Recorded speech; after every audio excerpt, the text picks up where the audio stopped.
I moved back to Nigeria. My mother had a business exporting palm kernel cake to European compound feed millers in the animal feed sector. I grew up on and around this business, and this business is very interesting, coming back in trying to do something, being part of a structure and a makeup of Nigeria's economy. She went into that business not because she wanted to be an entrepreneur. She went into that business because life threw itself. The story is this. My father was a police commissioner in Nigeria in the 70s. He passed away in 1980, 7 kids. My elder sister was already in England. Here is a woman with 7 children. How do I look after them? So she decided to split us up. 4 of us ended up in England with my elder sister. And she decided the only way to sustain us was to do a business that has export capability to earn dollars. So go back to resource. Palm kernel was shipped in 20-foot containers to European feed millers, and that's where the business started. So every year, one thing she did was we came back and we went and followed through with that business just to see how things are going. The reality is you learn the good, the bad, the ugly. From my involvement in the business, we started seeing opportunities in growing this business, the potentials of this business. In 1994, we approached a local bank in Nigeria. The amount of money today sounds like gazillions. Back then, it was 3 million naira loan from a bank.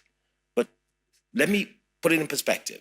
In 1993, Nigerian banks could not put together a $5 million deal. They would have to be a club deal. That's how far we've come. So to do a 3 million naira, which was then about 10 to 1, you can imagine the large size.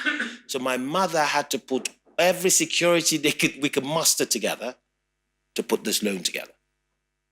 This is part of the challenges. We built the business and the growth started. We were exporting from 600 metric tons. We started bringing shiploads, exporting 4,000 or 5,000 tons of palm kernel cake. Now we started moving to new markets, not the UK, but to Portugal and northern Spain, Aveiro. Those are the areas that germinated and started driving the business.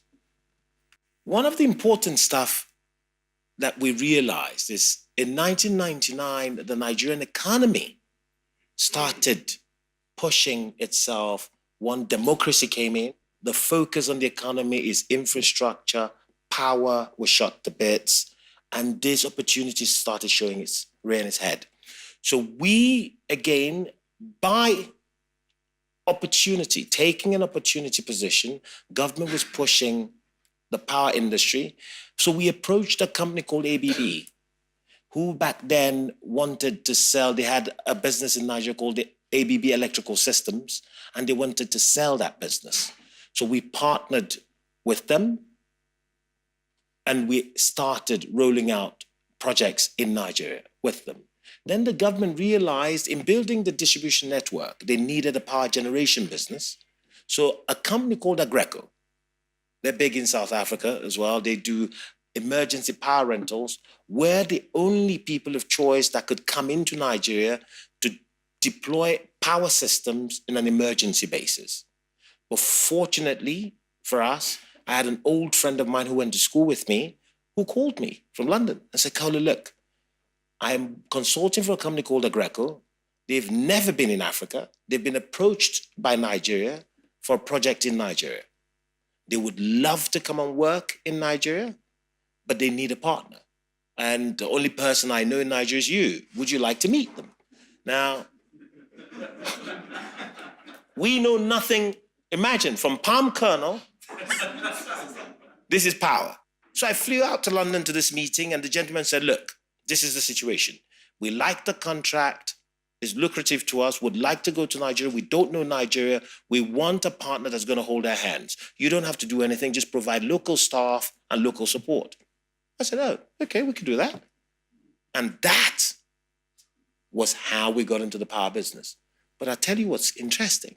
What we didn't realize was the type of money you make in this business. We never talked about money. So when the project started, 3 months into this project, the first wave, so they called me and said, oh, Kola, we need your invoice. I said, for what? Said, oh, your invoice is 12.5% of whatever we bill. I said, what? So we, believe it or not, started billing 12.5% of the revenues of Agreco on a 50 megawatt project in Nigeria. God, was that not fun? Then I realized when we talk about infrastructure, you then realize, wow, this could be amazing opportunities. That set me thinking.